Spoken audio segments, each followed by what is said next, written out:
Welcome to another 31 Days of Horror 2015 segment. Now, the movie I'm going to cover here is one that I watched with the lovely Lesley, my girlfriend.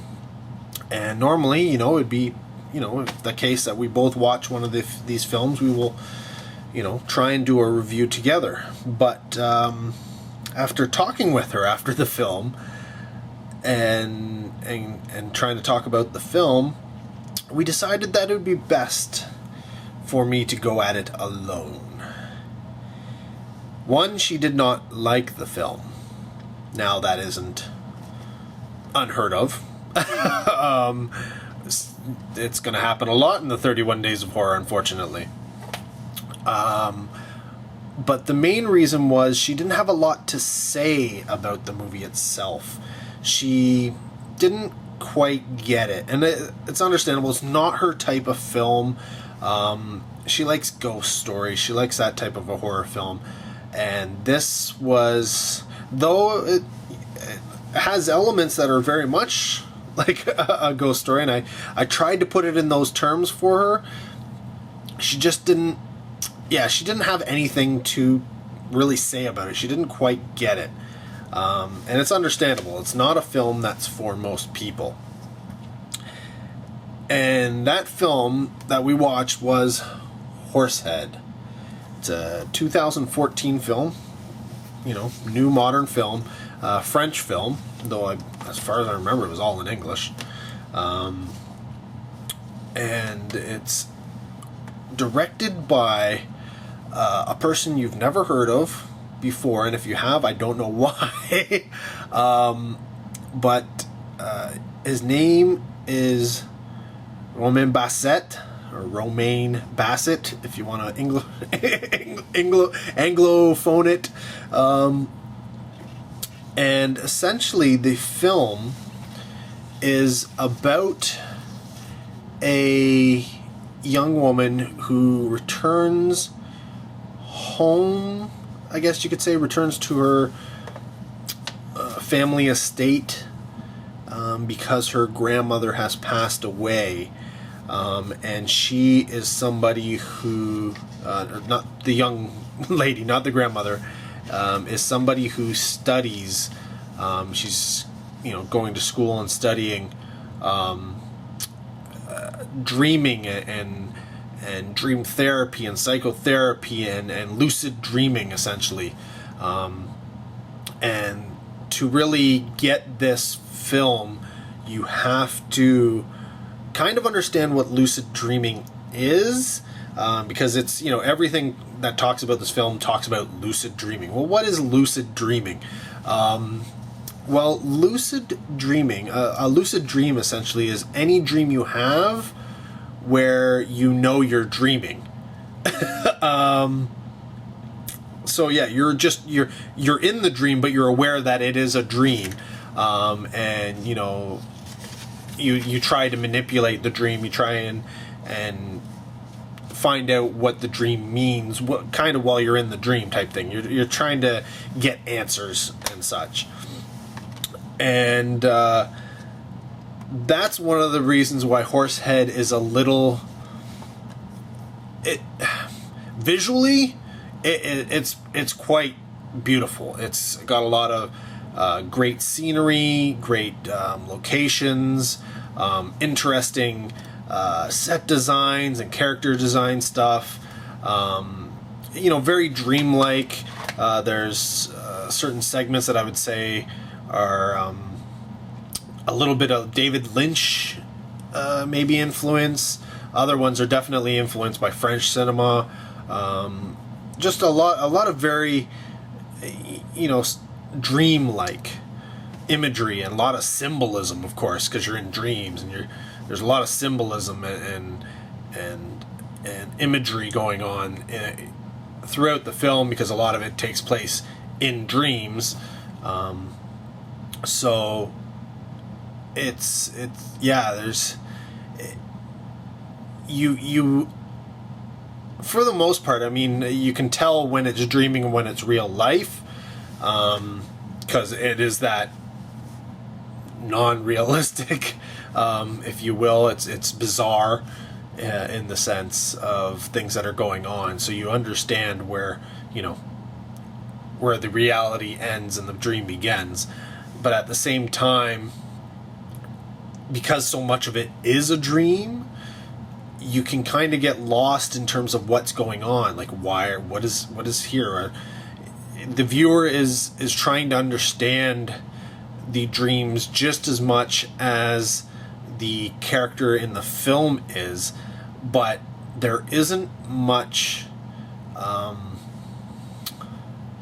explanation, really. It's very, very minute, and the viewer really has to extrapolate a lot of information from these. Some things are very, very obvious. Other things are very, very symbolic. And even more things are just like, it could be multiple different things, and it's up to really the viewer how they want to interpret them. And so when it comes to that kind of a thing, like, I love that. I love that type of thing, and I loved Horsehead. But that, a lot of people just want to sit back and watch a movie and be scared by it, or watch a movie and cringe, or cheer, or, you know, get wrapped up in the moment. And with Horsehead, getting wrapped up in these moments is, I don't know, that's kind of getting lost in somebody else's dream. That can be really, really weird. Now, I will say that the film is really helped by the essentially two main actors. There's three, but two main actors. The girl who you probably have never seen before, and her name was Lilly-Fleur, hyphenated first name, Pointeau. Clearly French, right? Like, that's a very, very French name. And to French audiences, she might be well known. She was in a couple of French television series. One she was in over 40 episodes of, called, what was it called? Saint X Nos Années Pension. Saint X Nos Années Pension. And another one which she was in over 120 episodes was essentially Second Chance would be the English translation, or Seconde Chance. Seconde Chance. And yeah, so I mean, she was on those, so she's probably somewhat well known, semi well known in French circles, and people who get the French television, maybe in Quebec, Canada, maybe, I don't know, maybe we got it here as well. I don't watch Quebec television. But her mother is played by someone who, if you're into Italian horror, you might know very, very well, and that's Katrina McCall, who had roles in City of the Living Dead, The Beyond, Hawk the Slayer, film lesser known, I guess, and The House by the Cemetery. Also, there's a film called Afraid of the Dark, an older film called Afraid of the Dark. I think it's about blindness. I don't think I've seen it, actually, but I do know of it. And then she's been continuing on. She was in a film which I believe was on one of my other 31 Days of Horror, because it did play the Toronto After Dark Film Festival, and that's the Theatre Bizarre, or Le Théâtre Bizarre, which is sort of, I think it's an anthology, if I remember correctly, it's an anthology film, and she's in the Mother of Frogs segment, which was pretty cool, actually. The film itself is okay. It's decent in terms of anthology films, but the Mother of Frogs was definitely a weird one. And then she was more recently in a Swiss film, which I heard of. I don't know where I heard of it from, but it definitely sounded interesting. and it's called Chimère, or I don't know if it translates to Chimera, but it's kind of like a vampire film. It's about a guy who, on traveling, gets like a blood disease, and he thinks he's been, infected by, like, I guess, vampires, right? And I've been wanting to see it. It's one of those things you got to track down, right? Like, not as easily accessible, I guess, but yeah, that's Katrina McCall. So between those two, because it really revolves around them, the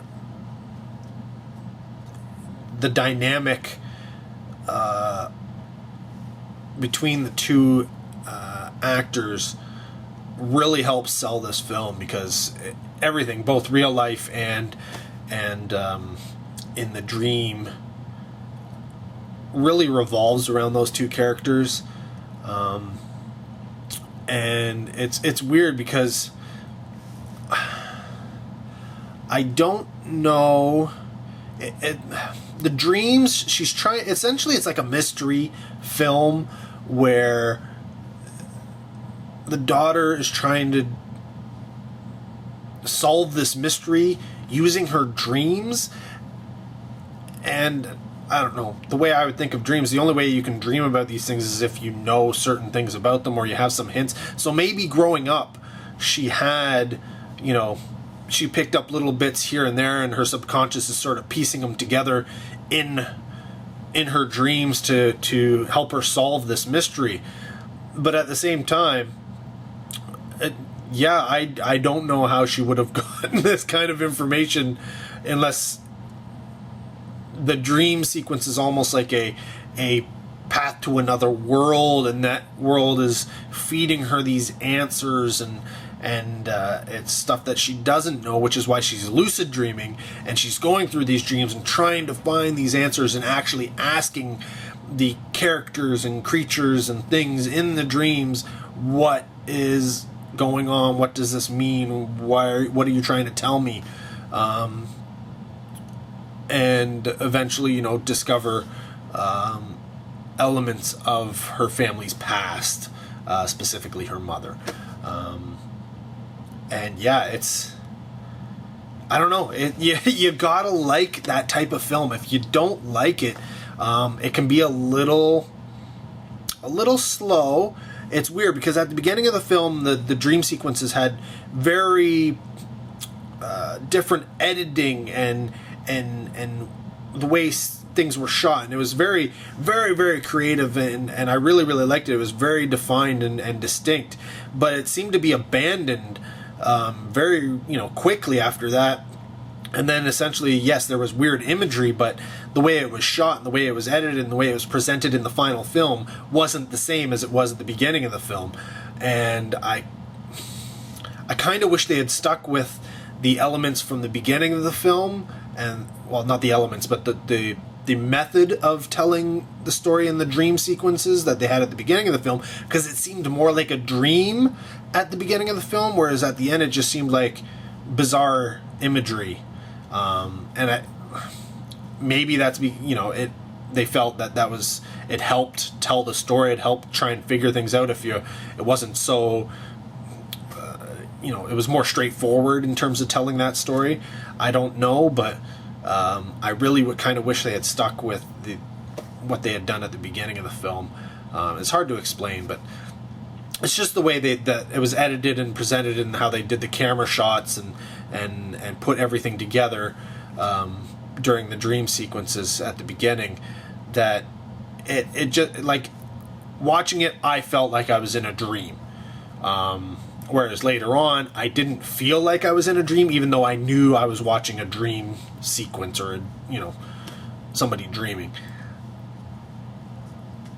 And I think that's one place where I think Horsehead could have gone to the next level. The other thing would have been to maybe, and I know a lot of people would argue that you shouldn't do that with this type of film, was be a little more defined and a little more explanatory, at least by the end. Come to a definite ending and explain what's going on. so that people who maybe aren't necessarily familiar with this type of film or really into this type of thing can get into it, and they can, you know, come out of it, you know, sort of like in the Hollywood film you have the happy ending. In this type of film, your happy ending is more like, we've come to a resolution, we've here's what's happening and here's why. Now a lot of people say they don't like that with this type of film, but at the same time, if you want to open it up to a little bit more of a wider audience, I think that probably would have helped. But that being said, I really enjoyed Horsehead, and I'm looking forward to seeing what comes next from Mr. Bassett, because yeah, definitely got an eye for something. So yeah, thanks for watching. That's another edition of 31 Days of Horror 2015. More to come, as I've got 31 movies I've never seen before, or horror movies I've never seen before, and only 31 days to do it in. So, till next video, take care. Have a good one.